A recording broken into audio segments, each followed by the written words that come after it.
I was a clerk in a stockbroking firm, Ian Potter & Co, as they were at the time.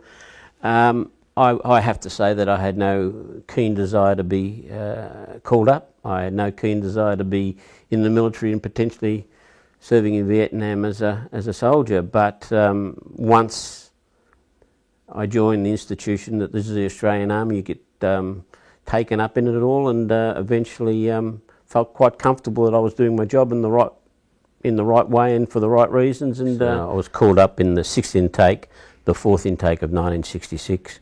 And as I lived in Melbourne, I was sent to do basic training at Puckapunyal.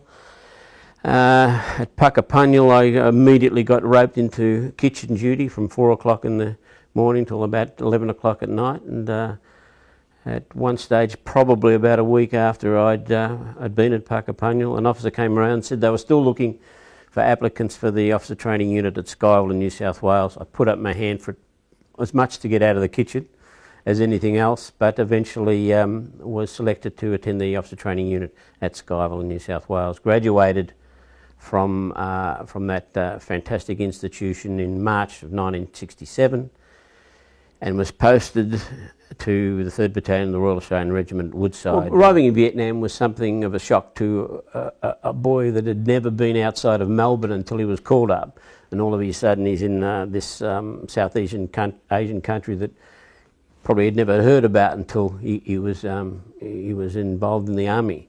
I actually immediately quite liked the feeling of Vietnam. I was quite taken in by the differences in our cultures and the way that they went about their daily lives, just the way we went about our daily lives in Australia. But I was very interested in it. To be honest, right through the beginning to the end, I've always had if you like, quite a deal of admiration for the Vietnamese people. Their stoicism after so many years of war and disruption to their normal daily lives.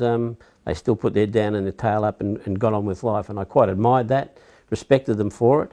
Obviously, I was concerned about those that were going to try and do harm to us, but at the end of the day, I never felt that I had in any way hated the opposition, our enemy. I was there doing a job as I was asked to do by my country. We were crossing a major paddy field in front of the village, and we came under fire for the first time there. I guess because of the time of the day, approaching darkness, the fact that we were caught in the open, if you like, and not being able to identify the enemy, we withdrew to a harbour position and moved on with the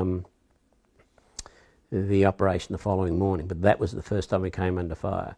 Probably realised that night, laying in a pit in the dark, that this was now the real thing, and it's going to be pretty dangerous out here. Of the view, always have been of the view, that if your country asks you to do a certain job, that you should do it. I believe that the majority of Australians at the time that we went to Vietnam had some sort of form of belief in the domino theory, had some concern about what was happening with communism around the world, and there was plenty of very, very ample evidence that there were areas of concern. I believe we were doing the right thing at the time. Do I believe that we're doing the right thing 40 odd years later? Probably not. Probably not. I think that a visit to Vietnam for me in 2005 with my wife, where I went to various areas that we operated in and had the fortune of meeting a former VC and talking to him in a quiet and calm and collected manner, I probably came away with that, with the view that, yeah, perhaps we should have left them to sort out their problems on their own.